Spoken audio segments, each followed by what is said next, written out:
Welcome back to the Haddonfield Horrors Podcast, where we review horror movies and horror franchises. I'm Mark, I'm Tawan. I'm Elián. and today we're reviewing Dangerous Animals, released in 2025, written by Nick Leopard and directed by Sean Bryan. Elion, can you give the people the plot summary? A shark-obsessed serial killer abducts a woman and uses them as bait for sharks, forcing them to escape before they become victims. But before we get into the movie, let's go over some Haddonfield headlines. So this week in Haddonfield headlines, first up on the docket, the seventh Final Destination movie is currently in development at New Line Cinema. Wait, what?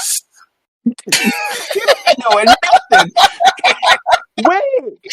Aren't you looking at the Bloodline notes? was the last one. I thought they said that Bloodline was the last one. Wait, They what? never said it was the Never last said one. that. That was never a Okay. thing. Where you hear that from? You know what? I'm so sorry. Which one am I thinking about? The sixth one just came out. No, but Facts. I thought they said that was going to be the last Final Destination they were going to make. Ain't Nah, they nobody didn't say said that. they never say anything about it. Like this is the first they just now confirming that we're getting a sequel. We already knew we was getting a sequel because of how good it did. I'm trying to figure out what movie. It was a horror movie. I know we talked about it. I just forgot the fucking. I'm sorry. It, Well, it, it it was, really wasn't. well, It really was. well, I, it was Final I, Destination. It definitely wasn't. I don't know what movie. I don't know what movie you're talking about that we could we have said reviewed it. that I they just don't were. remember the name. Well, continuing on, fresh off the box office success of Final Destination Bloodlines, which became the highest grossing installment of the series at a 285 million worldwide box office. Hollywood Reporter broke the news that a seventh movie is in development, which anybody could have called, especially with how good this installment did. I mean, 25 years later, and they just broke their record for the highest installment. So, kind of a no brainer that they were going to proceed with another one. Um, the people behind the scenes on it, director, writers, all seem excited and that they already had some ideas planned if they were to get a seventh one going. And I'm fine with it. I think this kind of rejuvenated the franchise a bit, especially after the low that was the fourth movie, and then that kind of set up the fifth movie in a way to kind of it did fine, like it did fine profit wise, but it was still lower probably than what they were expecting. So this one kind of just gave them that good boost, and I think you know we're hopefully going to just be getting a couple more Final Destination movies. I'm hoping that they bring back Kimberly for this one. I hope that she takes up that role as like the new Bloodworth in a sense, since I we would know that love that she survived. actually.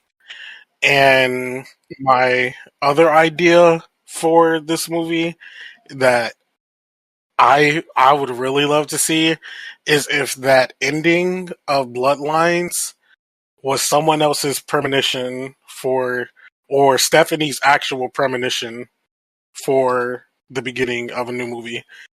So, Oh, so you're thinking? Okay, wait, just to make sure. So you're thinking that the sequel after this one's just basically like what happened, like with three, right? Where like she had a permission at the No, no, end. no, no, no, no, no. So like I'm saying, so what I said at the beginning about Kimberly. Kimberly was the main character of number two. We found out in this movie. Well, it's kind of been speculated against fans, but we found out in this movie for sure that she was the only survivor out of the movies that we saw. Her Yeah, and Burke, the other cop. Well, yeah. no, he died. I think Bloodword just said it was her. I So think it was we yeah. know but she's no, the. well, but Burke would be alive because Oh yeah, it she skipped would her. have to. Yeah, so he's good. Yeah, so he should be good. So both of them technically should be alive. So that's its own thing. Secondly, though, I would really like it because in Bloodlines, the main character Stephanie, she never got her own premonition. She saw her grandmother's premonition. So what if at the end, when the train Oh, crashed, that was like her premonition, and we get like the whole thing of it, and like we kind of continue on with these characters for another oh, I movie. see. That would break the mold a bit. But what I was trying to go, no, I definitely agree with you. But what I was trying to think of, like, you know, how you said Stephanie had her premonition, and it basically was a train. I'm thinking about Final Destination 3 when she had that second premonition. Like, instead of showing the full premonition, obviously that I forgot her name in number 3. They all die. It just cuts right there, and it just starts a new. It just starts again, right? Yeah, that's kind of what happened at the end of this one. But I guess since they already kind of changed it up with her not getting an original premonition in this one, they can continue to go with it. But But what I was gonna say, if they do that thing, like it comes back to number 3, just like it. I don't think no, it should be no, going no, back to no. number three. Not Like going back them to people number are three. dead. No, Them not people like are it goes dead. back to it. I'm saying like the Easter egg of the train because we remember in the train the lodge is from number 2.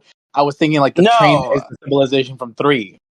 no. What Tawan is saying, like instead of us thinking that at the end of the movie they died, it's actually, oh, we The are just premonition, yeah. seeing the sister's premonition, and so she just has to like make sure that shit don't happen.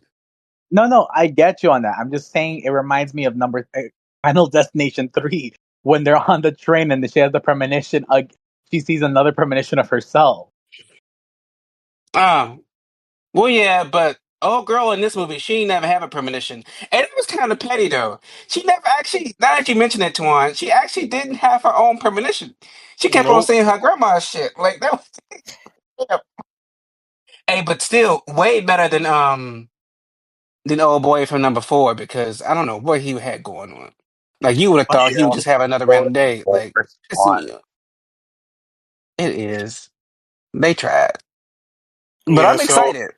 yeah, I'm excited. It looks like everybody who was working on the Bloodlines or number 6 is all attached for number 7.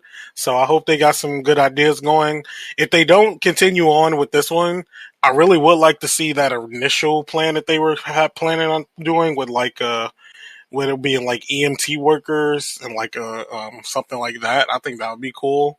Um, I thought that sounded kind of interesting. But either way, I'm excited. More Final Destination. Glad this one did good, and it was a good, nice return to form. Horror is still winning. Um, And not continuing, oversaturated. I know, right? And continuing on, we have a trailer for a new movie releasing this year by the name of Shelby Oaks, which is the directorial debut of YouTube movie reviewer Chris Stuckman. This will be his first movie. He has been working on this movie for years. I used to watch Chris Stuckman's channel a lot back in the day for his reviews. I don't watch him as much these days, but I definitely remember him talking about this movie when I used to watch him. And just kind of like with Talk to Me, it's just cool to see, these online creators um, getting into their movie bag, and especially, the um, like the horror movie thing. And the trailer for it actually looks really good. And the movie got picked up by Neon, which they've been on a roll lately. They've been picking up a lot of good movies and releasing a lot of them as of late. One of them, which we'll be talking about next in our updates, but I'm excited to see what comes of this. Um, to give a short synopsis on the story, Shelby Oaks is about missing paranormal investigators and the dark legacy they uncovered, and the far-reaching effects of their investigation has as Mia searches for her sister Riley, the lead paranormal investigator 12 years later. And as Mia discovers new and disturbing leads related to Riley's disturbance, she uncovers evidence of a hidden supernatural evil dating all the way back to her and Riley's childhood. So it seems pretty good. And he also got the Mike Flanagan seal of approval as he came on board as an executive producer. Mike Flanagan, for those who may be unaware, is the director of Doctor Sleep, the Netflix shows Fall of the House of Usher, The Hunting of Hill House, those movies. So he got a nice seal of approval there, so that makes me a little more excited because Mike Flanagan, all of his projects are really good, and he usually doesn't attach himself to things that he's not passionate about. I just saw the trailer and it looks pretty good. So I'm excited.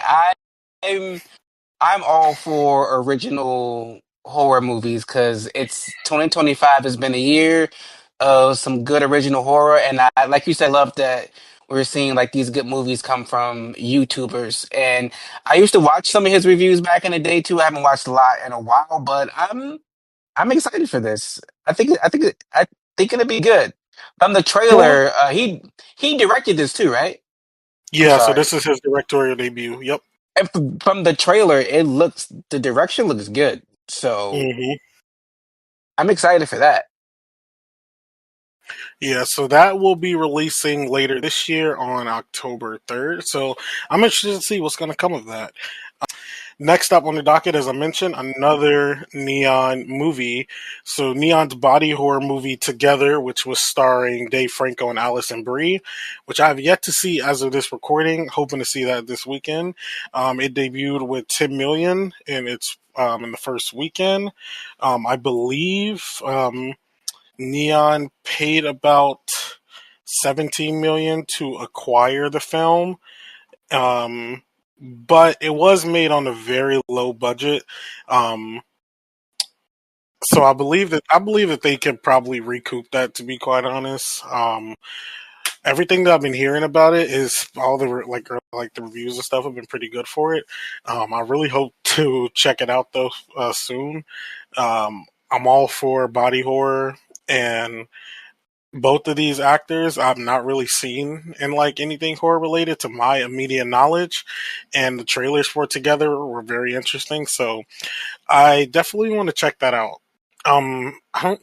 I think. Well, I don't think any either of y'all have seen it, but have y'all at least seen previews for this movie?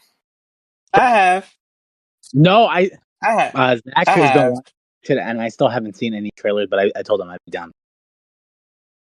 Yeah, I've seen trailers and they could keep it, but I'm Why is it a not key? I'm not enthused. I'm not enthused. It looks like I might be proven wrong, and it might be a smash hit, but it's not screaming to me. It's not like, oh, you gotta come see this. Like I barely like Allison Brie outside of a couple projects, and Dave Franco. I only really liked him in 21 Jump Street. So I'm not like it's given the same thing when you told me about that Victoria Justice horror movie. Like why? Like I don't want to watch this. I don't want to watch her, but the movie might be good. So I'll just wait for Tuan to give me his review, but I'm not gonna rush to watch it. I'll wait till it's on somebody's streaming network. He not gonna watch it. I don't even know why he lying. Which Victoria Justice horror movie? I didn't know there was a horror one. This was a while ago. I don't even remember what movie it was, Trust? I doubt the people do either. and Mm. it wasn't out yet at the time. It was. They were That's filming it. why. And they probably don't even remember. They ain't gonna remember when it come out. I remember Elizabeth Gillies and Ariana. And Lee Thomas, nobody else. Before we two more stories on our docket. Both are about the box office. I Know What You Did Last Summer has officially hit 60 million at the worldwide box office. The movie budget was reported around 18 million, so they technically made back the monies. They tripled their budget. Is it enough to restart the franchise? I wouldn't say so. Um, they definitely set it up at the end for it to like get a sequel if it was, but the 60 million doesn't scream you're getting another movie. Mm-mm. You in danger, girl. Yeah, That's what's like asking. like it did like if it maybe if it maybe hit like 100 million, I would probably say it's a little more feasible. But 60 million, like, is only you just tripled the budget. Now they did triple it. They definitely made a profit of like if the budget was 18 million, let's just round up to 20. They made 40 million profit. That's still good, but Mhm. in where the current landscape is, where horror is like outpacing a lot of other genres right now. Um, yeah, Horror is it's on par with like some of the big like comic book. It's doing better than some of the comic book movies actually.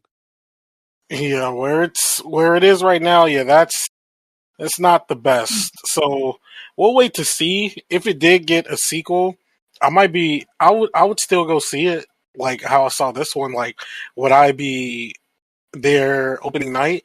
Maybe not, but I would still go check it out.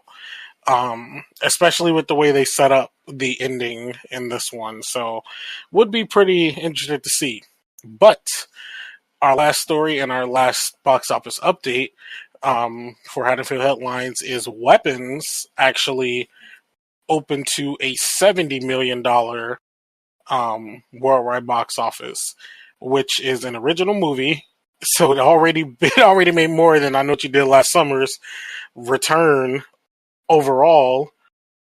And this is an original movie from Zach Kreger, who um, also did the I believe that movie came out in. I am trying to remember. Oh, what year did that come out? I think it was 2021 or 2022 when Barbarian came out. So I'm very excited to see this one. Everybody I know seen it has said it's pretty good. Mark, before we started recording today, because he saw it over the weekend, he gave it an 8 out of 10. And you guys know Mark is very hard to please. Yeah. It's it's a movie that took me by surprise, I should say. I think I went in with like I was telling Tuan, like I was seeing reviews, people are like, "Oh, this it's reminding me of Barbarian, overhyped, and it didn't live up to it." So I kind of went in with that notion, and I've never even seen Barbarian, but like I these are people who like I know are like hardcore movie fans, so I was just like, "Oh, it might not be good," but it actually was very surprising. Like I left the theater like I need a sequel. Like, oh, give me the sequel, green light it immediately. Yeah, so I'm excited to see this when I check it out over the weekend. The budget for weapons was in that 38 to 40 million dollar range, so they technically made back everything over the weekend. So everything afterwards, right now, will just be pure profit. For those who are unaware, Weapons is based on a concept by Zach Kreger, where in a quiet American suburb, 17 school kids get up in the early hours of the morning and flee their houses and vanish into the night. That is the short synopsis of it, but it looks to have a lot more going on than just that. It So definitely does. so yeah, definitely think this might be one for us to this definitely one for us to review in the future. Maybe we'll do a little duology, doing Barbarian and Weapons back to back, because I have heard from people that there are some nods to Barbarian in this, and Zach Cregger has also kind of said that both the movies take place in the same kind of universe type of thing. So, You um, know, and that probably contributed to me giving it like an 8 out of 10, because I could definitely feel like there are some things that were going over my head, and knowing that it's loosely connected to Barbarian would kind of make sense. Because I felt like there were a few moments where there were people in the audience who were like, ah, or like, oh, and now it kind of clicks. So now I would have to watch Barbarian to get the full experience. Damn. okay, okay. Well, I'm excited to watch it, but I will kick it back to you, Mark. This will be the closing of our Haddonfield headlines. And Mark, lead us into Dangerous Animals.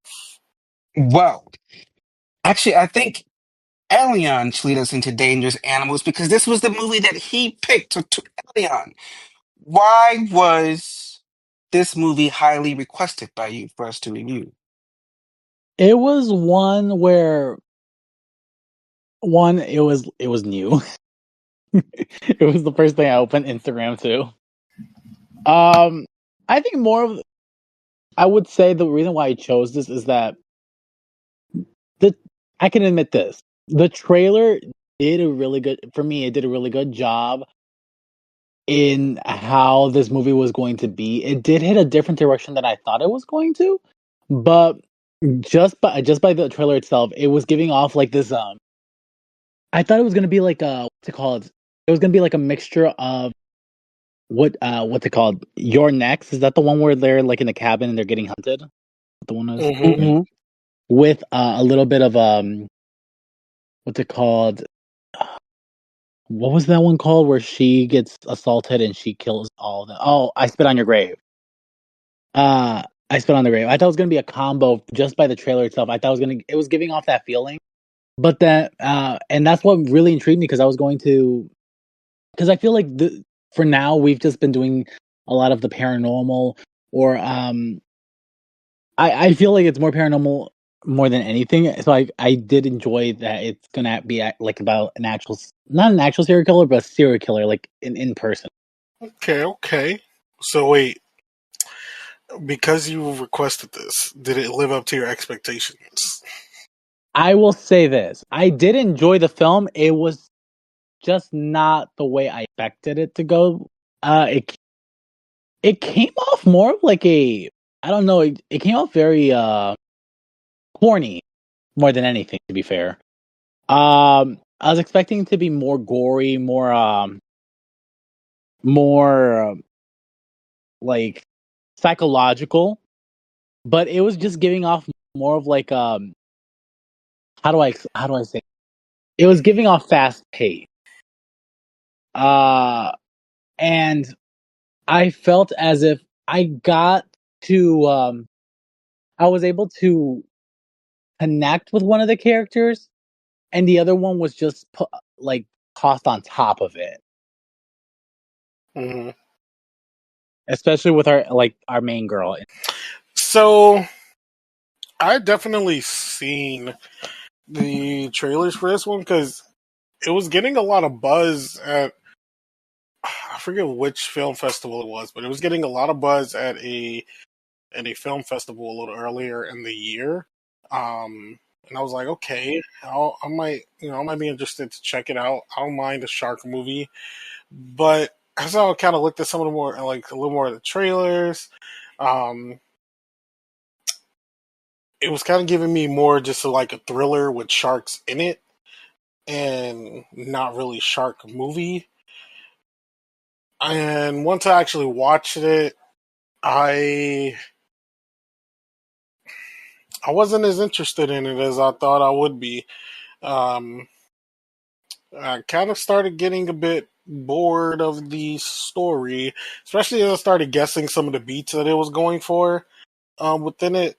Like once we kind of skipped away from from the first girl and her boyfriend after he got ate up, well, kicked into the water and then we switched to our other character, Zephyr. I believe her name was. Yeah, Zephyr. Once we kind of got to her, I was like, okay, well, how are we gonna get her connected to this? And then she gets taken and put on there. And I'm gonna be honest, I kind of found it a little unbelievable of the guy that kind of looked for her. Yeah, 'cause I'm like, how, did she really put it on you, sir? Because what are you doing right now? Like, what's happening? Like, you don't know this woman. You in love already? You risking your That's what life? I was Like, saying. But I was so drawn to him. I was like, oh. Yeah, I found that a little, unbelievable. In my, especially, That's what I was saying. it Like, was, it was a couple hours. It wasn't even a whole night. I swear to God. But that's what I was trying to say. Like, they just put this character on top of the main girl. It's just like, they just put him up there and that was it. There was like I just felt no connection. Yeah, like I feel like, and this is me. I'm always rewriting some shit in my head because I was redoing this movie while watching it. Like, I don't see why they couldn't have just made Zephyr and old boy in a relationship and them get into an argument or something, and she leaves out and gets kidnapped. that would have made more sense. For Like, real.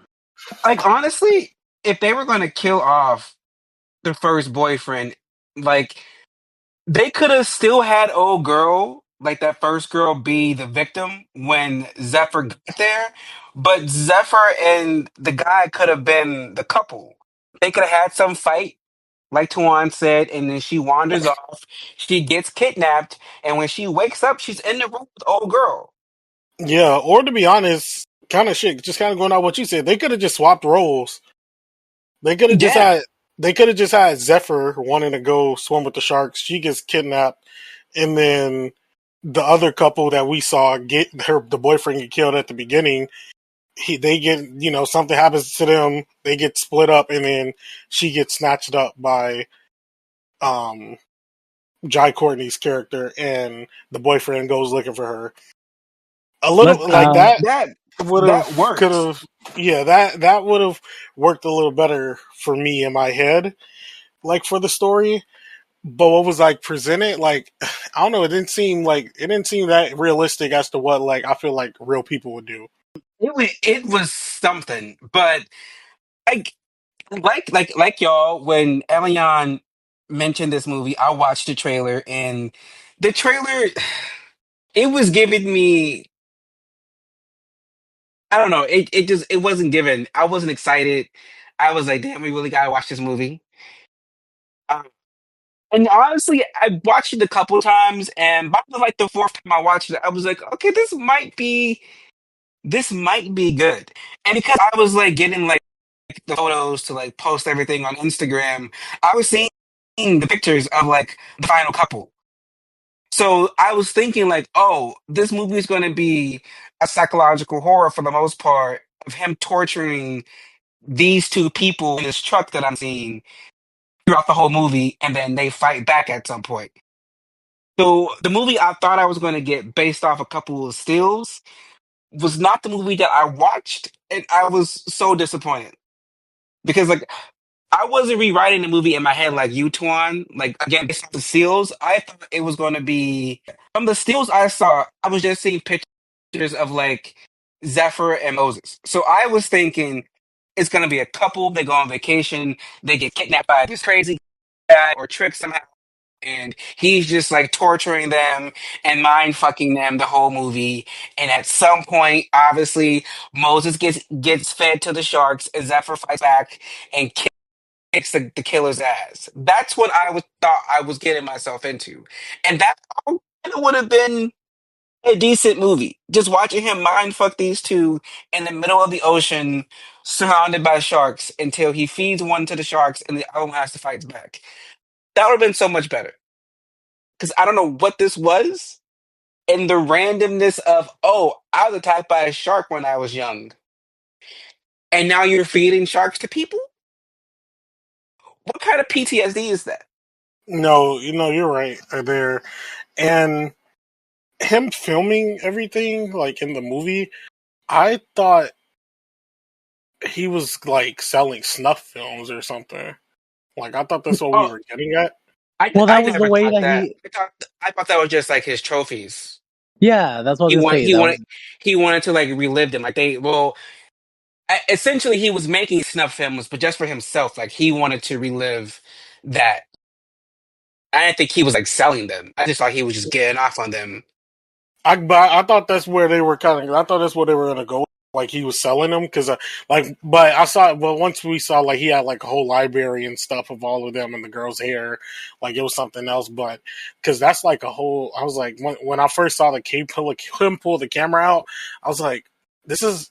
This is another movie. There's another because there's another shark movie where they were doing that. I forget the exact Mm. name of it. I think it But was called Shark Night. but you know what this movie gave me, Twan? It was giving me the same vibe as ATM, where like there's a good concept in here, but this wasn't the movie to do it. Like it was giving me like ATM, like okay, well this should have been the opening to a bigger, better movie, and the snuff film part would have been amazing. I would have loved to explore that more. Like this felt like this was the beginning of something, and this shouldn't have been the whole movie. Kind of how Mm, ATM felt to me. Like it just felt like this movie had an idea, but they just didn't know how to follow through with it. yeah, no, I know, I get what you mean there.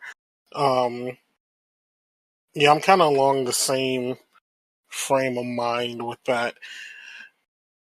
But also, I watched this movie. I put all the stuff together for Instagram, and I still didn't know that that was fucking Jai Courtney until I saw the credits. And Really? I'm looking like, oh my god, the Terminator man, the from the bad one, and then oh my god, the I Oh, love live how you free have and to say die from the hard, bad one. that's the way. That's the live Captain Boomerang for me. the live free and die hard son, the bad one. Yeah, Listen, I when I forget he see was. him, I think of Captain Boomerang. I go straight to him his two entries, his entries in two long-standing franchises that were both bad. That's where I go because he was in both of the bad entries. So I was just like, damn, that's Jack Courtney, okay. But then like I just 'cause the movie falls apart for me is when it gets to the Moses of it all because the guy he was only killing tourists, which makes sense, I guess. But now you're killing a local. Like this is going to bring attention to you. You've been careful all to this point, but now you're just out here. You're killing the man who works at the docks, and now you're about to kill a local. Did you not? Did he not think that like this would bring all eyes on him? You know what? We're gonna save that for the character section. But that's just like where the whole movie fell apart for me. But because let's just put them together. Let's talk about some scenes and kills that stood out for us. Now, the scene where she was getting, like, she was trying to escape from the handcuffs, that's the only scene that had me at the edge of my seat and covering my eyes. Because one of the many things I hate in a horror movie is a degloving scene. It Hmm. does something to me. God, oh my god, yeah. I cannot watch a degloving scene. And I was like, if she, I was starting to squeal and move around, but then she broke her thumb, and I was like, okay. She broke her thumb. This could work. I've seen this in movies. But then she started to bite it off, and I was like, oh my god, she biting that bitch off. She biting it off. Oh my god. Somebody And placed a though round on my Destiny's Child. like, I thought I was wincing. But I was able to stand it more than I would have. A degloving scene, I would have been done. I'm out. Goodbye. I have shut off movies because of a degloving scene. I cannot do that. Like, ugh. It degloving and eyeballs. I can't get with it. I can't get with it. So I was like, damn. And the scene when old girl was like, I'm sorry about the smell. Like, you would have to show us the bucket? That pissed me off. You could have just left it at that scene, and I would have got it. You going zoom to the bucket? Like you doing too much now. Calm down, sir. And then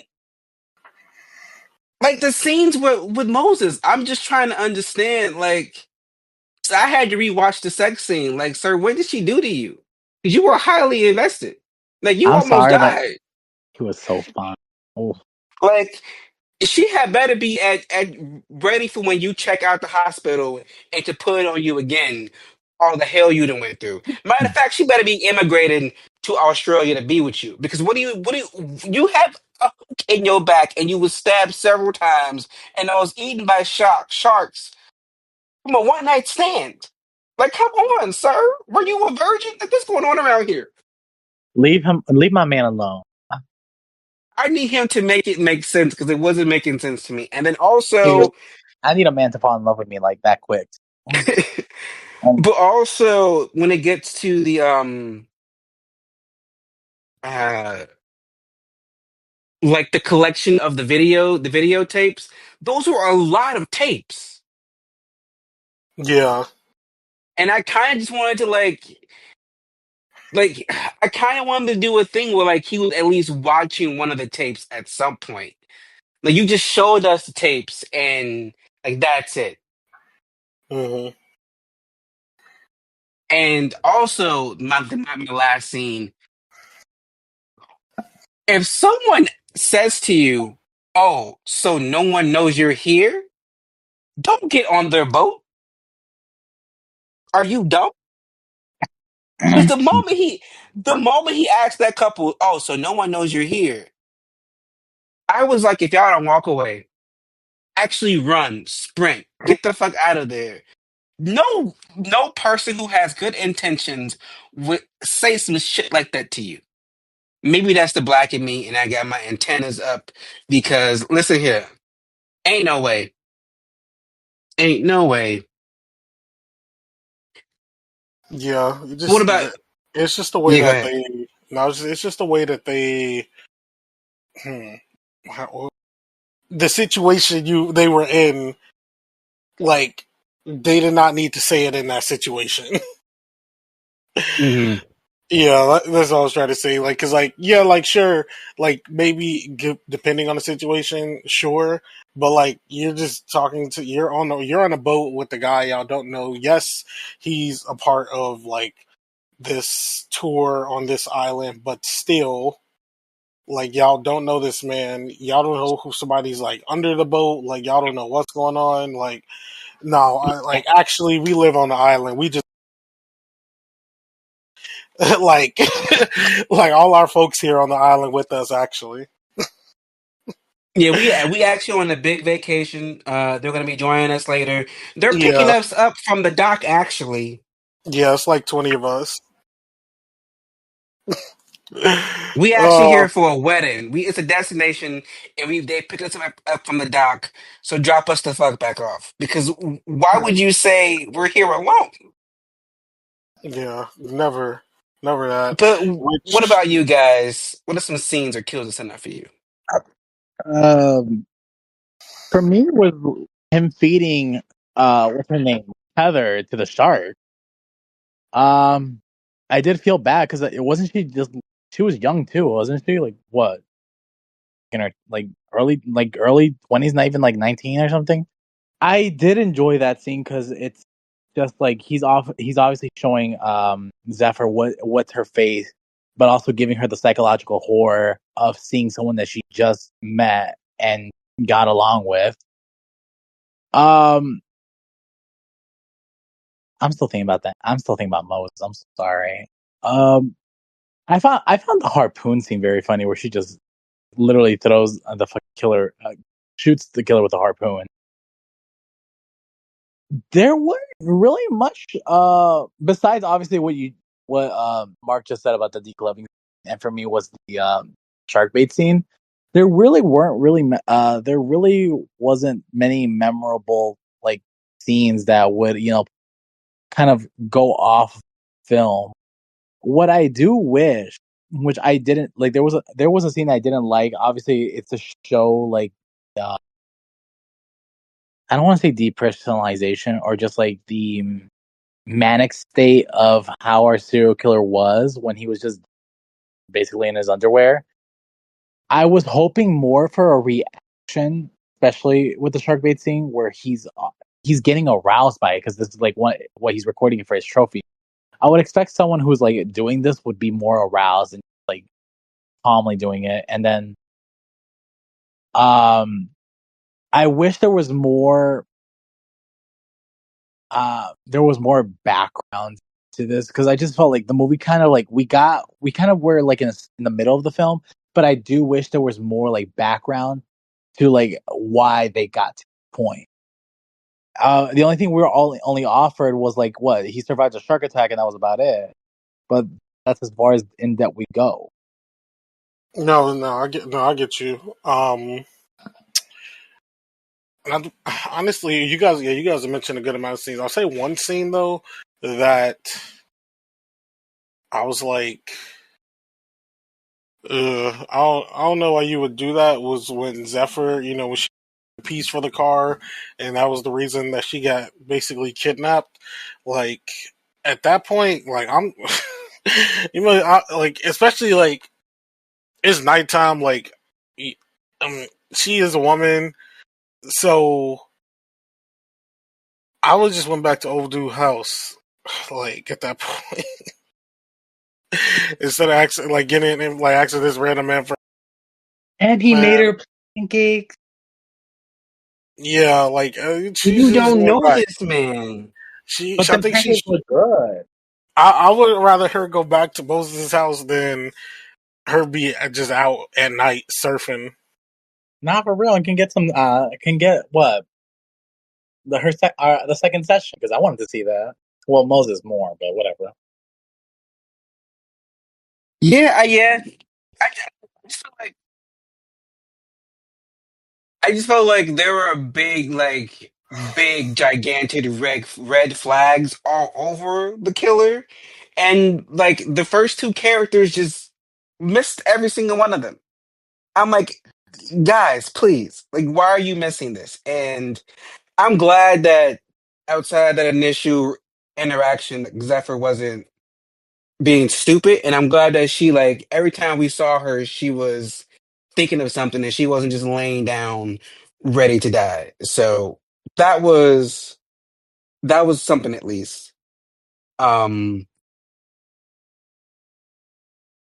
I didn't like oh, I will say one of my favorite scenes is when Moses was being let into the water and he knew to just like be calm, be still, be chill, and the sharks wouldn't attack.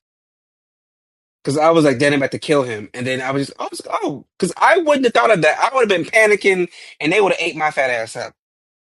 So I was like, okay, this is smart. This is smart. I mean, also he's from there, so he's probably like used to random ass shark attacks. So he probably knew like I can't freak out in this moment. So I don't know. I like that he was smart about it. Now let's move on to our short characters list, and I want to start with Moses. Now, Ah, I've been ignoring Elián, but yes, Moses was attractive. He was kind of cute, a little bit, but he was just.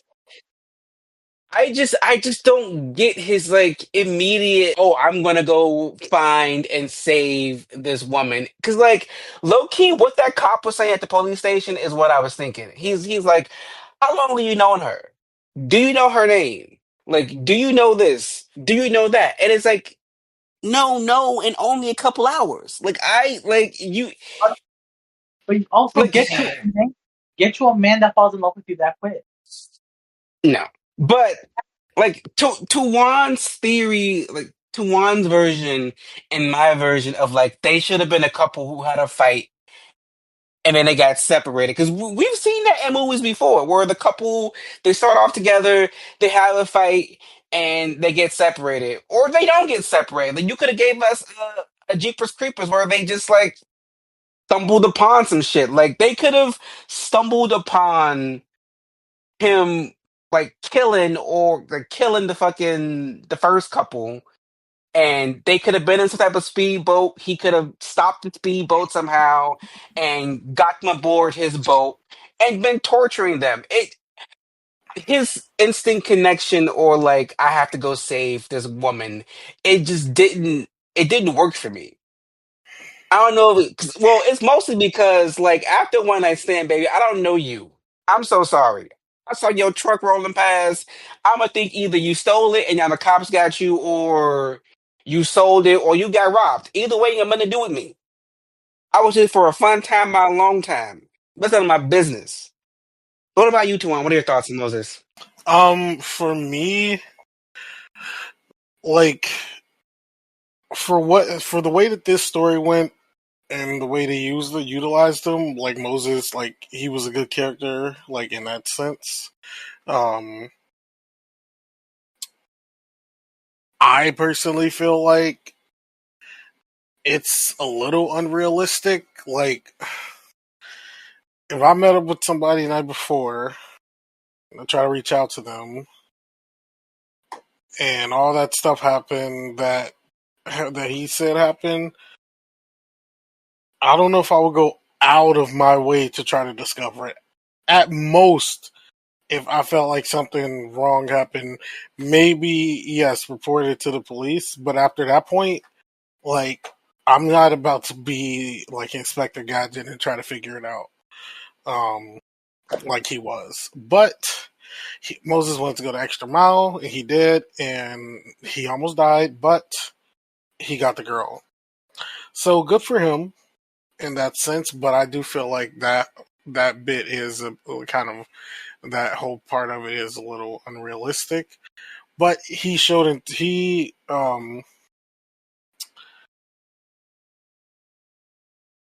showed he wanted her. Yeah. Like he definitely went about to give it up that quickly. But he was definitely giving creep at the beginning, though.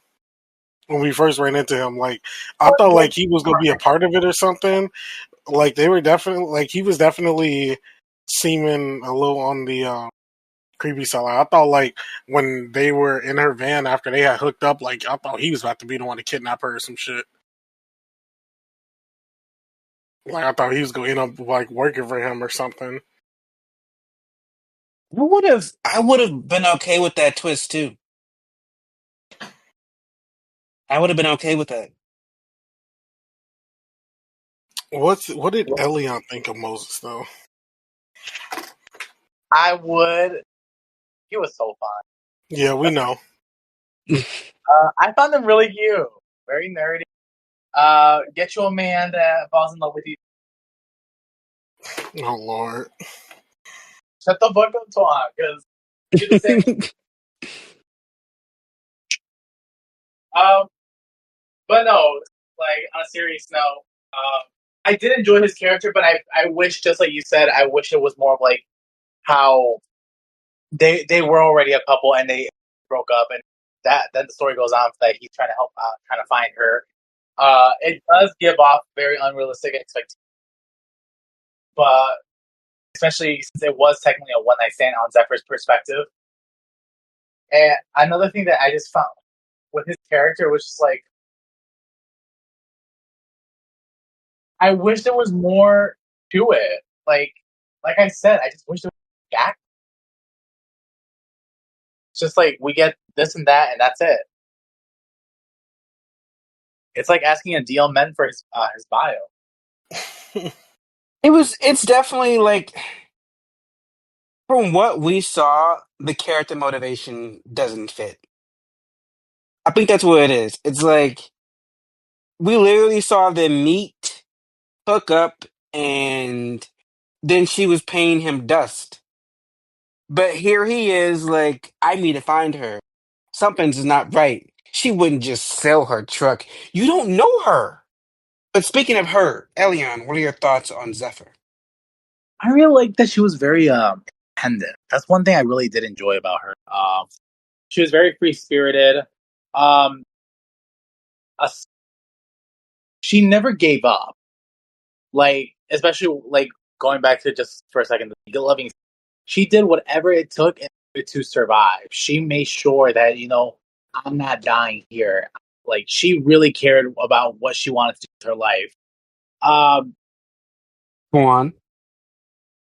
Yeah, like that was a good thing about like her character was how independent she came across. Like she was like a nomadic type of person, so she had to be dependent upon herself because she was solo traveling and just living this lifestyle of needing herself to do everything for herself. So that all makes sense. When she was trapped in there, like with Heather in the bottom of the like ship, like she was trying to figure out how to get out, being kind of like as proactive as she could to get things done, even biting off her fucking thumb. What I've done in a life or death situation, I can't say that I would. So props to Zephyr, because I can't say that I would be the one to do so in that situation. Um,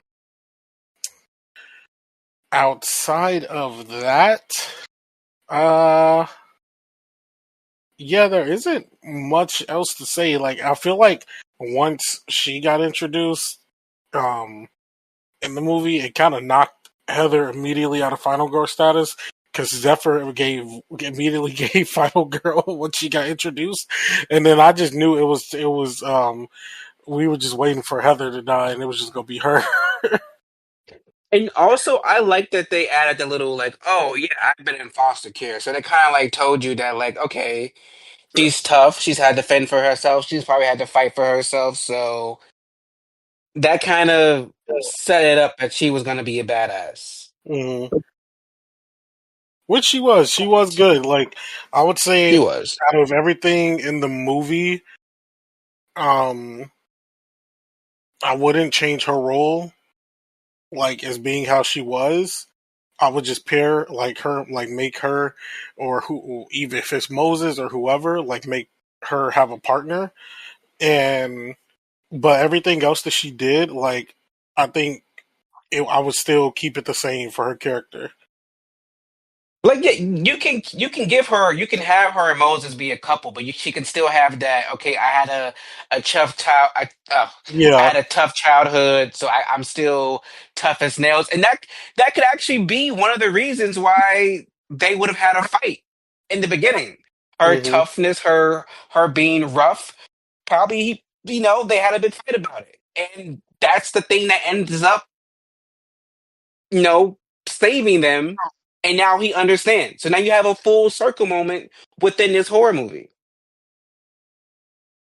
Like Yep. you being tough and rough is what was pissing me off and made me want to break up with you. But like now that shit just saved both of our lives. So like now I'm so sorry that I was like this. You saved me, baby. I love you. Look, we rewrote it just like that. Several times. I'm just like, and it doesn't take away from Zephyr or Moses. It just gives the story more, and it gives their motivation more because like even I get it. You met this guy, y'all hooked up. He tried to come and save you, and now he's hurt and might be killed because of you. So you want to save him.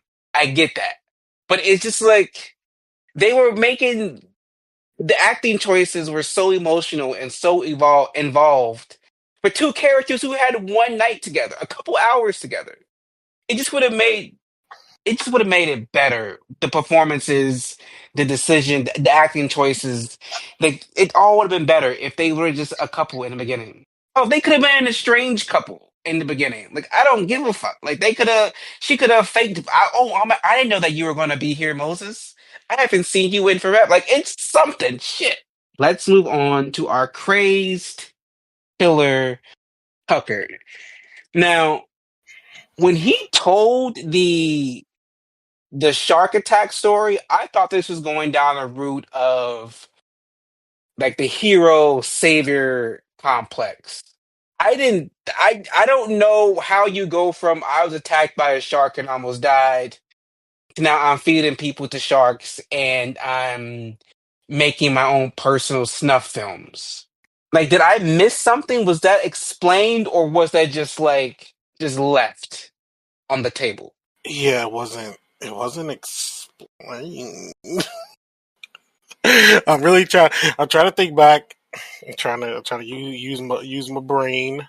What I got left of it. Girl, Um, Elián, since you recommended to watch this movie, do you remember if like he gave us a reason as to why he was recording all of this? well, it was not. I mean, there wasn't a reason. It was just more of like it was just a sadistic fantasy for him. Plus, on top of that, it's just like Mark said prior. It was a way of his trophy. On top of that, it's the reason why he wants to record it is just like Mark said, he wants to relive it and experience that the fear that they had he gave to his victims before they died. But But like he's on top of that, already, there's also but there's but the just not thing that. is, he's already experienced that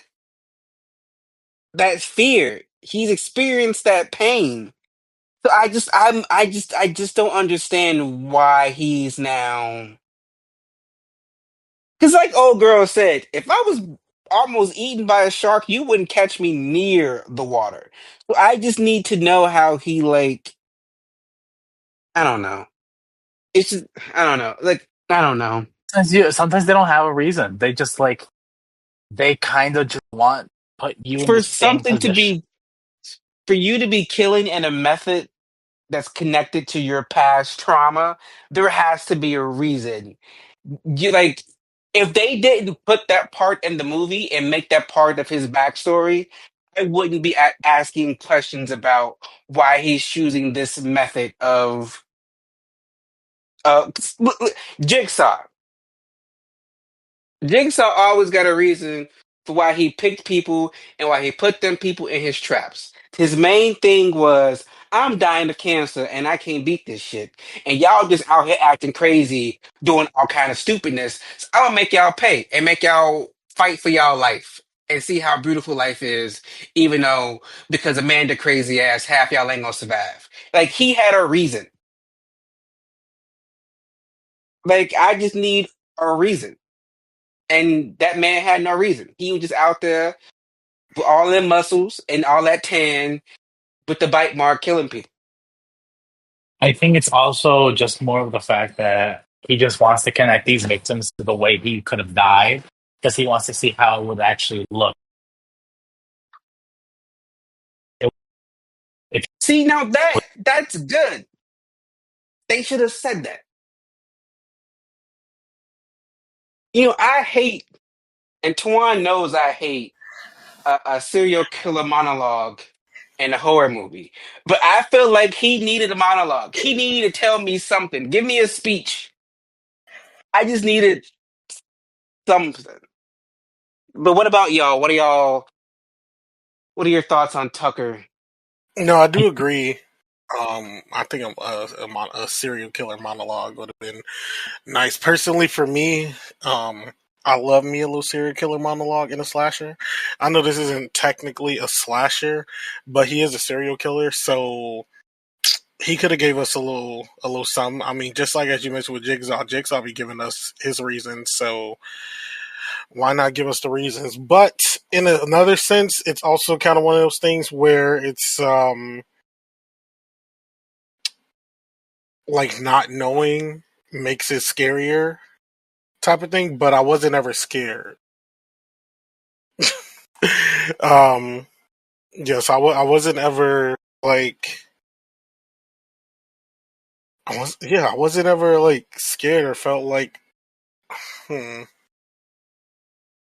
I don't know how to describe it. Less Tucker is scared not and Tucker more is not imposing to me. he's not. And he's actually one of those characters who's like, I want to just know like how we got here. Like I'm not like intimidated or like scared. I just need to know how we got to this point. Yeah, I would. Yeah, see, like I wouldn't mind knowing.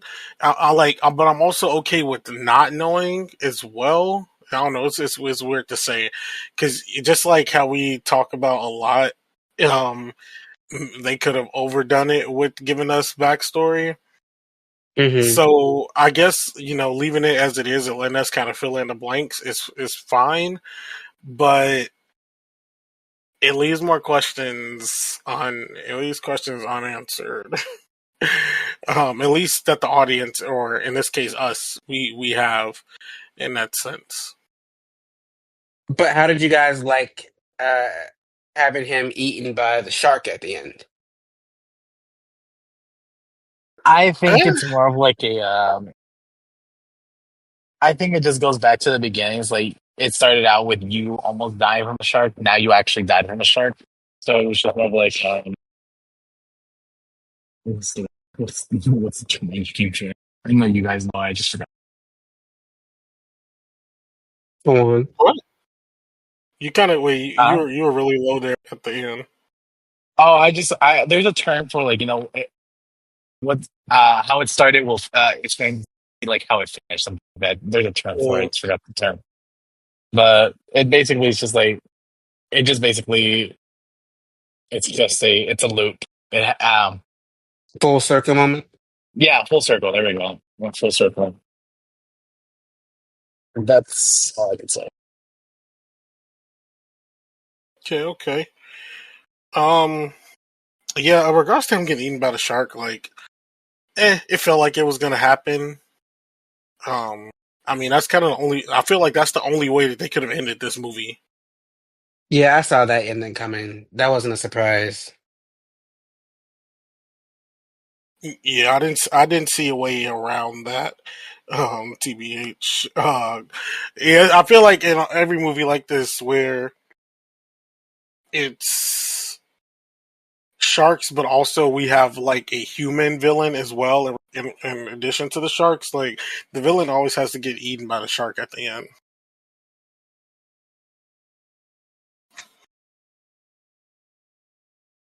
I wish there was more shark stuff though. We have a whole franchise we have to review about sharks. Deep Blue Sea. Let's start with Yay! Jaws. Yay! Deep Jaws. Blue Sea.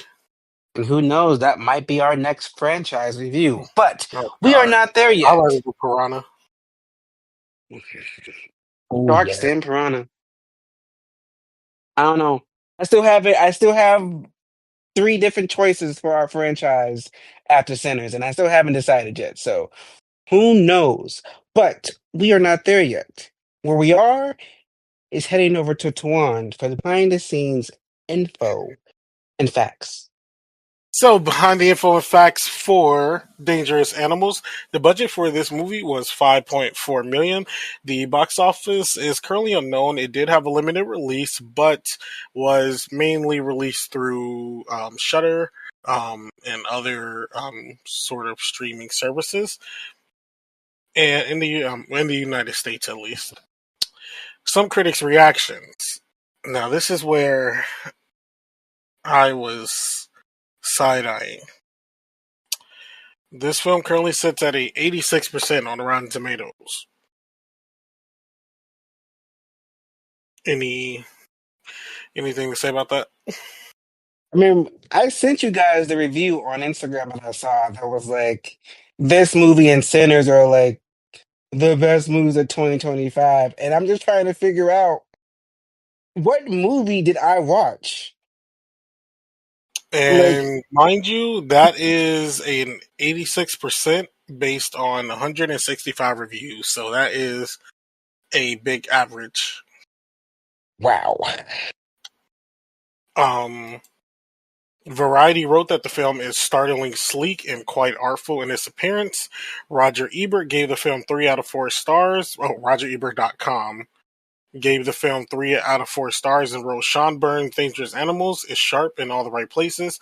It's an efficient, clever genre mashup that works because of how well Byrne blocks its action, employs an old-fashioned score, and directs its actors to visceral performances. Well, enough about them. What about us? Elián, Tuan, do we cash or pass? Elián? I'm going to pass the film just because I came with a different expectation. Did I like the film? Yes, but I felt like just after this review, I felt like it could have gone a different direction just by what was given off already to as trailers. But two, in this review, like there are some parts where it was just like missing, where it just didn't make sense. And if we directed it like how you guys said about like if they were together, it would actually make more sense and it would have more a better flowing kind of film. But I will pass. Go on. For me, I will definitely end up passing on this one. I really don't see myself coming back to give this a rewatch personally. I think with a couple of tweaks to some of the characters and their relationships to each other, how we mentioned a bit earlier, I think the story could have been a little more, at least in my eyes, what I feel would be realistic personally. And yeah, I just don't think this one kind of meshed well with me. I thought Jai Courtney kind of worked fine with what was given here. I really did like the performance of the actress that played Zephyr. Um, I know her from another TV show that I watch. I believe it's the Tacoma FD, if I'm not mistaken. So I know her from that show. So she was good in this, and she's also like pretty funny in that as well. So the cast wasn't the issue here for me. I really just feel it was more so the way the story and the way characters were utilized here is what I didn't really care for personally. So yeah, I think I will pass on this one. I don't see myself coming back to it for a rewatch or anything. And I'm gonna make it 3 for 3. This is a pass for me. It's just like we said, there are a lot of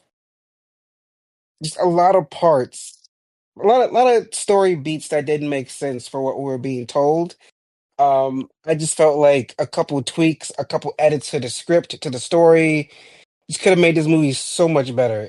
Like it's not bad. It's just it squandered the potential that it has, and that loses it for me. So I don't know. It's a pass. And like Tawan, I don't think I'd end up coming back to this one. It's just if I spend more time thinking about how to make a movie better, then I'm not enjoying the movie that I'm watching, and I don't need to watch it ever again. But you know what Hmm. movie I am excited to watch again? The movie that we're going to be reviewing next week, and that is Sinners. This was one of the biggest movies of this year, so I'm excited to rewatch this and to review it. And it's Elián's first time watching, right? Yep, still got to watch it. So this is going to be an exciting discussion. I can't wait for us to have it. But that's for next week. Until then, good night.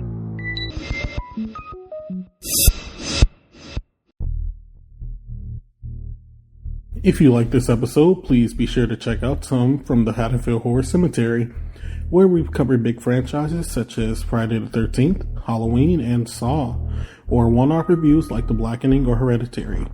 You can follow Haddonfield Horrors on Instagram and TikTok, where the host posts updates and mini reviews. Full episodes are available on several podcasting platforms, including Spotify, as well as YouTube.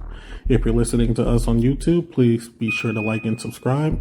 The Haddonfield Horrors podcast is produced by Mark Smart, Tawan Griffin, and Elián Cordova, themed by Lethal Injection, and edited by Mark Smart.